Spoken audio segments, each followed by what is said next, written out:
Bonjour, bienvenue à votre émission de La Victoire de l'amour. J'espère que vous allez bien en ce début octobre. Aujourd'hui, je vous le dis, on se fait un très beau cadeau. On passe la prochaine demi-heure avec l'unique Mario Pelcha, qui va nous chanter une très belle chanson de son nouvel album. Ensuite, le commentaire d'Évangile sera avec Victor de la France et la chronique hebdomadaire du bon père Michel-Marie de Paris. Bienvenue à votre émission La Victoire de l'amour. Un seul geste de toi viendra mon secours.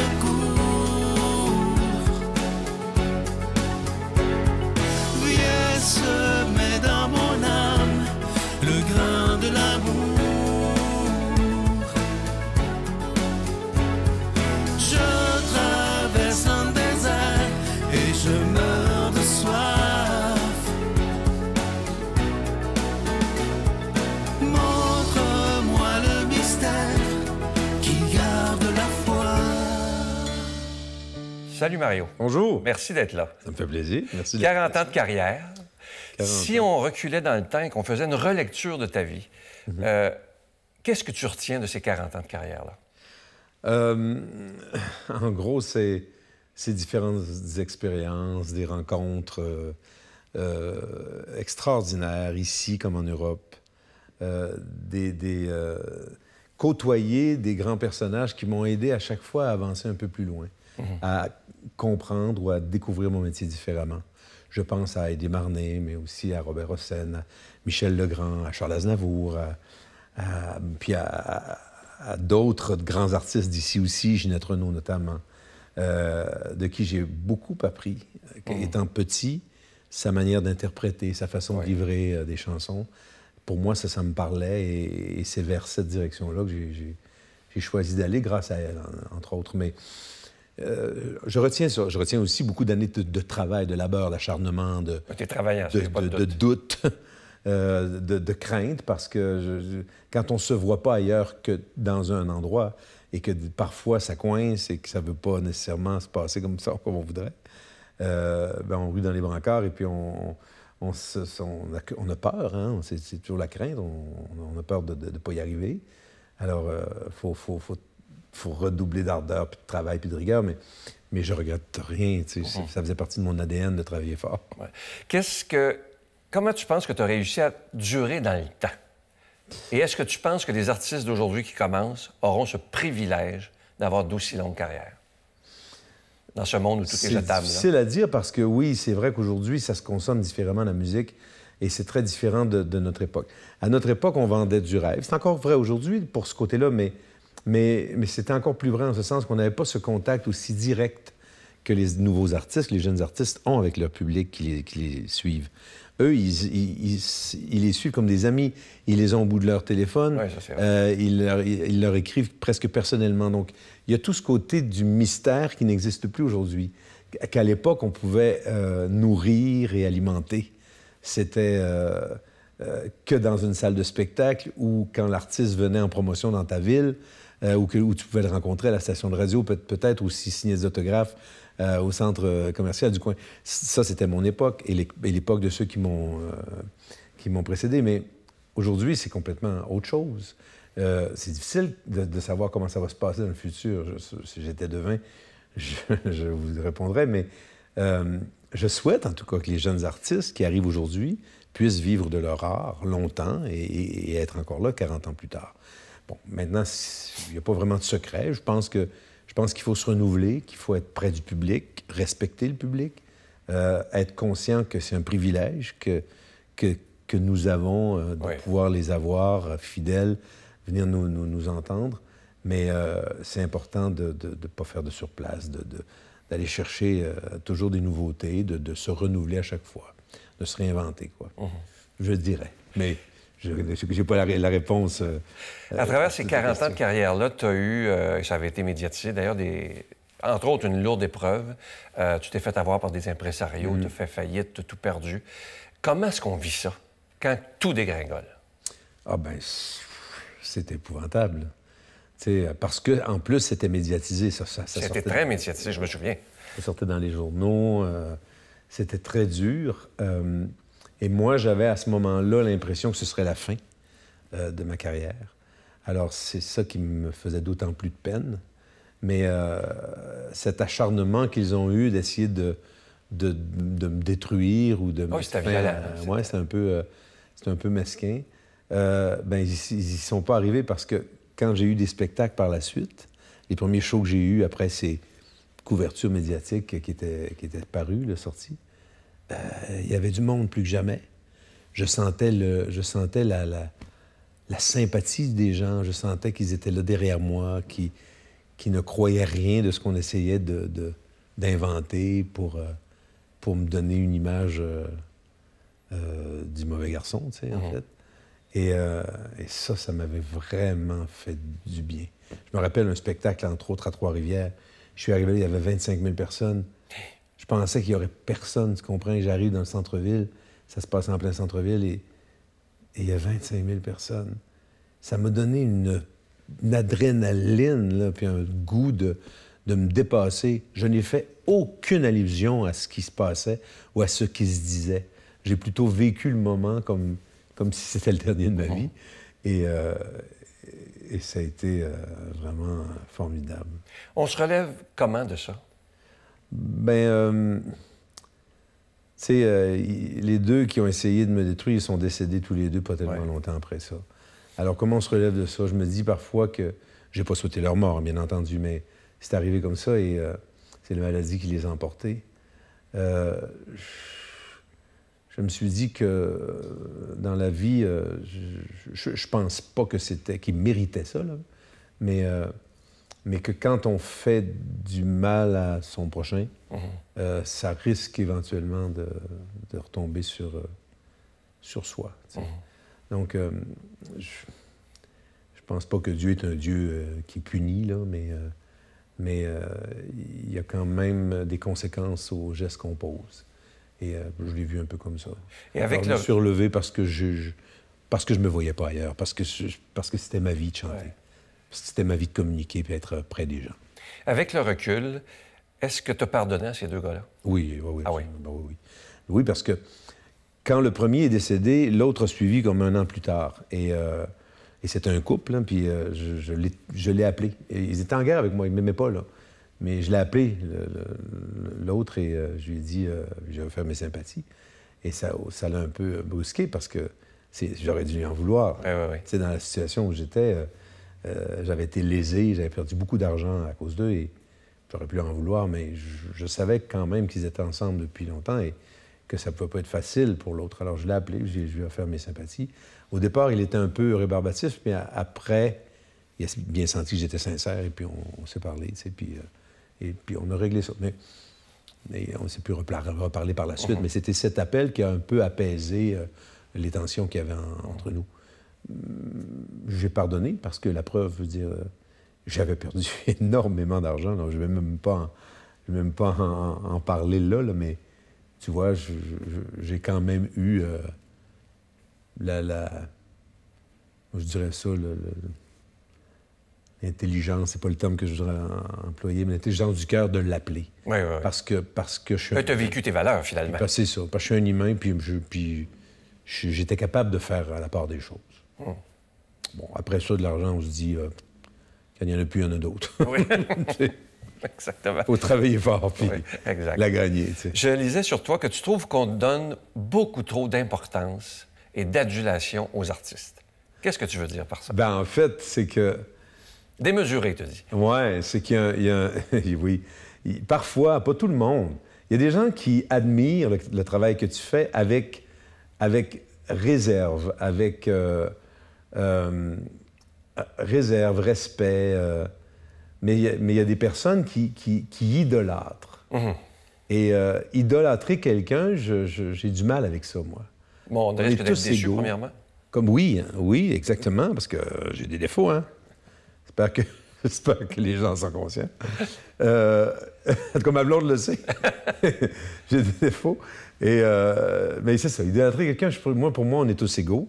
On fait juste un métier différent, ce qui ne nous rend pas différents. On dirait que la caméra, que la télévision a rendu les êtres humains différents, nous les a fait voir différemment. Puis là, je veux dire, je dis ça, et moi aussi, ça joue sur moi. Moi aussi, quand je rencontre quelqu'un on est tous que pareils. que j'ai vu à la télévision toute ma vie, je vois un acteur, je sais pas moi, que j'ai toujours aimé, et tout à coup, je le vois sur la rue. Moi aussi, je vais me retourner puis je vais être impressionné. Il y a de fortes chances. On est de même. Tu sais, c'est vraiment la lentille qui a changé, et la télévision qui a changé notre regard sur les autres. Mais reste que je trouve que des médecins, des gens qui sauvent des vies, qui donnent leur vie pour la santé, pour le bien-être des autres, les gens qui travaillent dans les CHSLD, les préposés, les infirmiers, les infirmières, tu sais, les gens qui... C'est vraiment des vocations. Et ça mériterait des applaudissements. Ouais. Ça mériterait des ovations parfois, tu sais. Ouais. Puis on n'a pas tendance à le faire.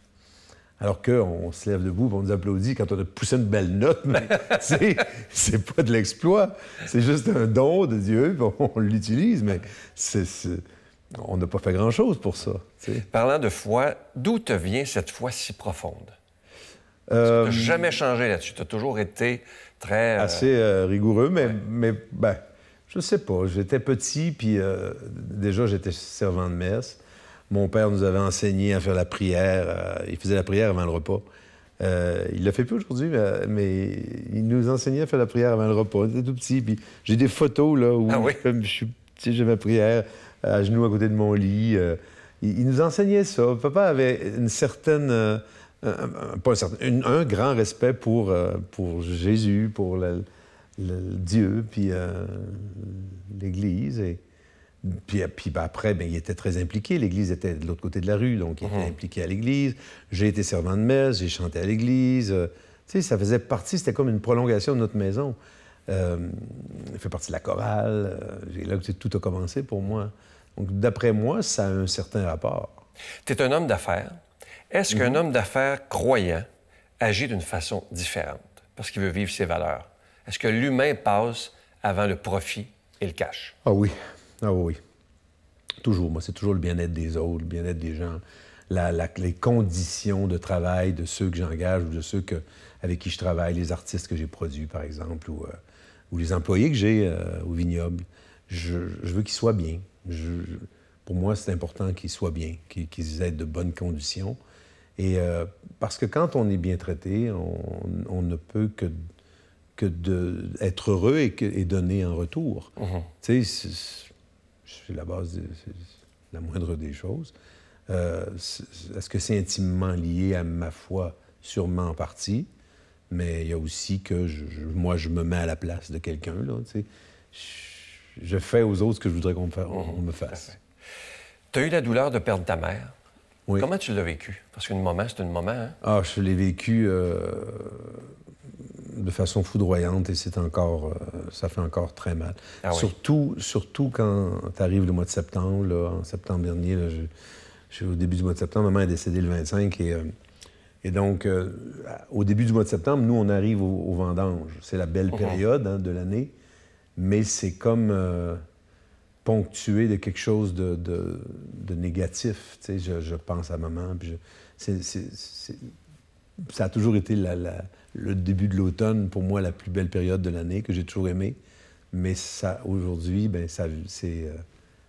ça me rappelle tout le temps maman. Puis dans cette période-là, je m'ennuie beaucoup. Mais au moment où ça s'est passé, j'y croyais pas parce que j'ai toujours été convaincu qu'elle allait guérir. Mon père a eu un cancer à 66 ans et quand il m'avait appelé pour m'annoncer ça, j'ai dit « Tu vas passer à travers ça, tu vas guérir, papa. » Puis il a guéri. Il est toujours là aujourd'hui. J'avais abordé la maladie de maman de la même façon, mais elle s'en est pas sortie. Je trouve ça... en même temps, je suis pas le seul qui a perdu sa mère, un parent, mais les gens qui sont passés par là le savent, c'est foudroyant. Ouais. Tu as préparé un nouvel album qui est magnifique pour tes 40 ans de carrière.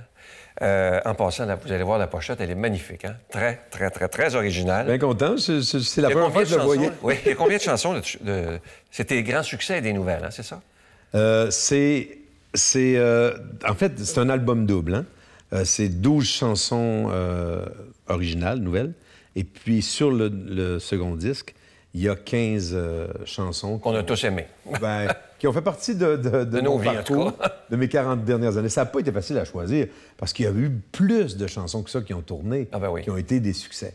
Mais il fallait pas en avoir plus que 15 sur sinon ça aurait été un album triple. Je voulais pas non plus que ce soit hors de prix. Mais j'ai posé la question. Mon équipe a posé la question aux gens sur Facebook et puis on a essayé d'être assez fidèles au titre qui ressortait le plus souvent. Aujourd'hui, tu nous en fais une nouvelle. Oui. Qui s'appelle Encore, Qui que j'ai s'appelle entendu en Encore. répétition, qui est magnifique d'ailleurs. Écrite par Jacques Vénérouzot. J'ai eu de super beaux cadeaux, des belles chansons écrites sur mesure comme des habits confectionnés pour moi. Je te laisse aller t'installer, mon cher, on va t'entendre. Alors, je vous invite à vous procurer ce magnifique album Doom de Mario Pelcha pour ses 40 ans de carrière. Faites-vous un beau cadeau. On l'écoute ensemble. Encore. Retrouver du bleu dans un ciel de feu, un peu de lumière, un point de repère, poser des étoiles aux yeux d'un enfant, chanter pour ça, réchauffer le cœur des anges blessés en manteau de pluie, même en plein été, leur jour et leur nuit, leur vie en sommeil. Chanter pour tout ça.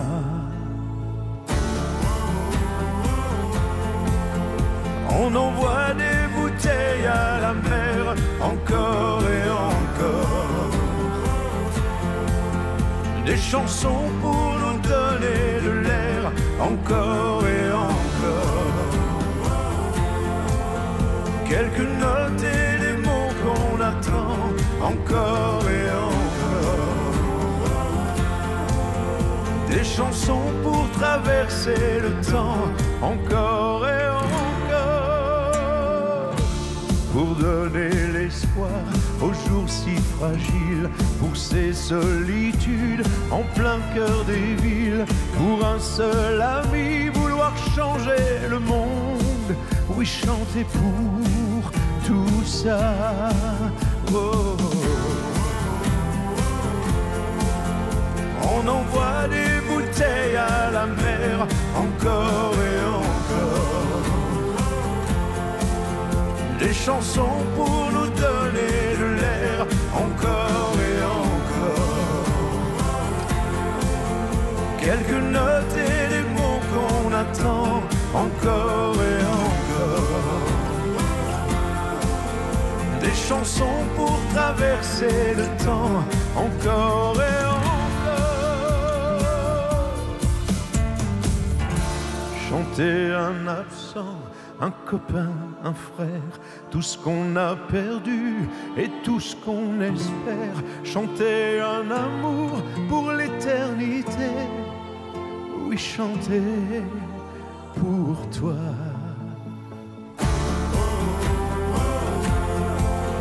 On envoie des bouteilles à la mer, encore et encore. Des chansons pour nous donner de l'air, encore et encore.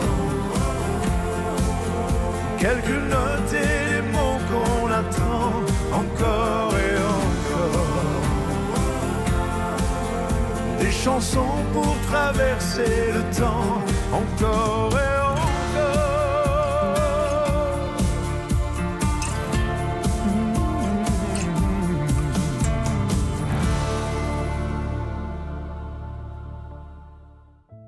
Notre Père qui es aux cieux, que ton nom soit sanctifié, que ton règne vienne, que ta volonté soit faite sur la terre comme au ciel. Donne-nous aujourd'hui notre pain de ce jour. Pardonne-nous nos offenses, comme nous pardonnons aussi à ceux qui nous ont offensés. Et ne nous laisse pas entrer en tentation, mais délivre-nous du mal, car c'est à toi qu'appartiennent le règne, la puissance et la gloire pour les siècles des siècles. Amen.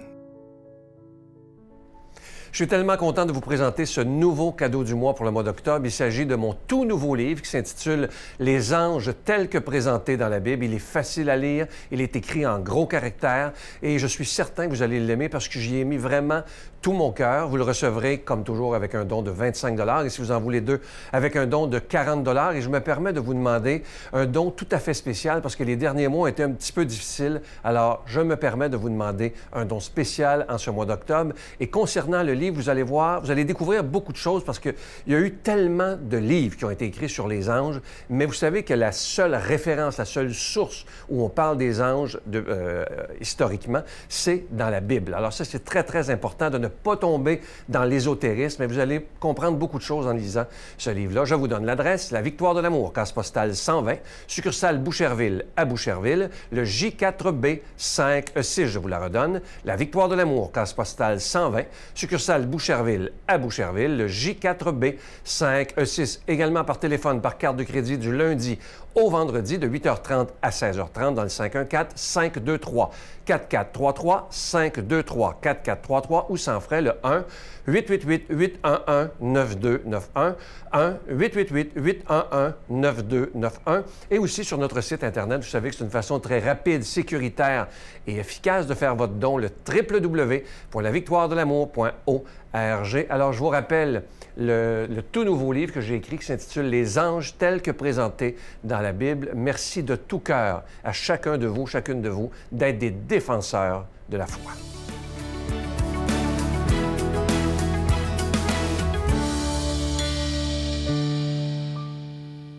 Une question très délicate. Mon fils de 24 ans est atteint d'une grave maladie qui l'oblige à rester souvent alité. Il traverse de grandes zones de mélancolie et je voudrais qu'il s'en libère. Pourriez-vous me donner quelques conseils? Je regrette de ne pouvoir être plus proche de vous et plus encore de lui. J'irai volontiers le visiter pour qu'il me confie lui-même ce qu'il ressent, ce qui l'angoisse. Hélas, nous sommes loin. Cependant, je vous promets ma prière et vous remercie de votre confiance. Il est très difficile pour moi, comme pour vous, je pense, bien que vous soyez sa mère et que vous l'aimiez si fort, de nous mettre à sa place. Et pourtant, c'est par ce chemin que nous pouvons le plus l'aider, en essayant de passer en lui, de prendre sur nous ce qu'il vit. Être immobilisé toute la journée au fond de son lit, sentir que la maladie étreint, blesse, fait mal, que le corps ne suit pas, mais c'est épouvantable. Sa jeunesse appelle le mouvement, les rencontres et la joie, et il est privé de tout cela. Aussi, il me semble qu'il faut tenter de lui donner, autant que faire se peut, ces trois réalités, mouvement, rencontre et joie. Mouvement, amenez-le en voiture aux endroits qu'il aime, au petit bar du coin, prenez un verre avec lui en terrasse, conduisez-le au cinéma, au théâtre, si tout cela lui plaît, à la campagne aussi. N'oubliez pas la campagne, au contact aussi des animaux qui ont reçu le pouvoir d'apaiser par leur gentillesse ceux qui souffrent. Rencontre en faisant venir régulièrement à la maison ses copains, ses copines, ses amis, pour qu'il passe du temps avec lui, ses cousins, ses cousines s'il en a. Et enfin, joie, en soulevant le drame, en essayant de faire jaillir le rire par des films, par des sketchs qu'il pourrait regarder, des histoires qu'on lui raconterait. Et s'il pouvait avoir une passion qui le tienne, ce serait magnifique. Une collection qu'il constituerait, des jeux qu'il vivrait en ligne sur Internet avec d'autres personnes, des lectures aussi qui lui permettraient de pénétrer dans d'autres univers. Et puis bien sûr, la prière, s'il a la foi, ce que j'espère, cette prière que vous pourriez faire avec lui en l'aidant à porter avec Jésus et Marie cette situation qui le limite. Portez-lui aussi la communion le dimanche, lui qui vit déjà la messe à travers la souffrance qui lui est infligée. Donnez-lui aussi beaucoup d'espoir. Dites-lui que rien n'est joué et qu'il guérira un jour. Et puis, ne pleurez pas sur son sort, je vous en supplie. Soyez près de lui, un soleil. N'ajoutez pas de l'ombre à sa peine. Et embrassez-le pour moi. À bientôt.